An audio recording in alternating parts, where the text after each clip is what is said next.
ఎన్నికలకు ముందేమో కాంగ్రెస్ ఇస్తుంది రైతు డిక్లరేషన్, కాంగ్రెస్ ఎన్నికలకు ముందు రైతు డిక్లరేషన్ పేరిట బిల్డప్. కానీ ఎన్నికలు అయిపోయినాక ఇప్పుడేంది, రైతులు ఊళ్ళల్లో ప్రమాణ పత్రమే అన్నట, గవర్నమెంట్కు రైతు ప్రమాణ పత్రమే అన్నట్టు. ఇప్పుడు ఇక ఇంతకంటే విచిత్రమైన ముచ్చట మేమైతే అన్నట్టు వినలేదు.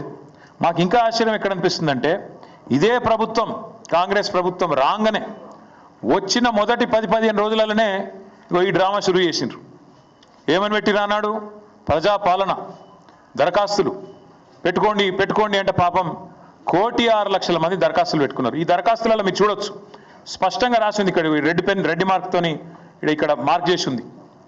ఈ దరఖాస్తులు దేనికి తీసుకున్నారు అన్నాడు, దేనికంటే మహాలక్ష్మి, రైతు భరోసా, గృహజ్యోతి, ఇందిరమ్మ ఇండ్లు, చేయూత పథకంల కొరకు ఈ ప్రజాపాలన దరఖాస్తులు 1,06,00,000 దరఖాస్తులు రాష్ట్ర ప్రభుత్వం స్వీకరించింది.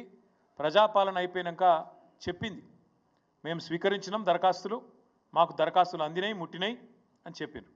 ఇది ప్రజాపాలనలో ఈ కాంగ్రెస్ ప్రభుత్వమే ఆనాడు రైతు భరోసా కోసం కూడా రాష్ట్రంలోని రైతులందరి దగ్గర సమాచారం సేకరించింది, తీసుకున్నది. ఇలా ప్రభుత్వం దగ్గర ఉండాలి. అది కాకుండా విచిత్రం ఏంటంటే ఇప్పుడు మళ్ళొక్కసారి కొత్త డ్రామా. మొన్నటిదాకా కులగణన అని చెప్పి రాయించుకోమన్నారు, అంతకుముందేమో ప్రజాపాలన అని చెప్పి ఆగమాగం చేసిండ్రు, చాంతాడంత లైన్లు కట్టించారు ఎక్కడికక్కడ. ఇప్పుడు మళ్ళా కొత్తగా రైతులు ఊళ్ళల్లో ప్రమాణపత్రం ఇవ్వాలి, ఇస్తేనే మేము మీకు పైసలు ఇస్తాం.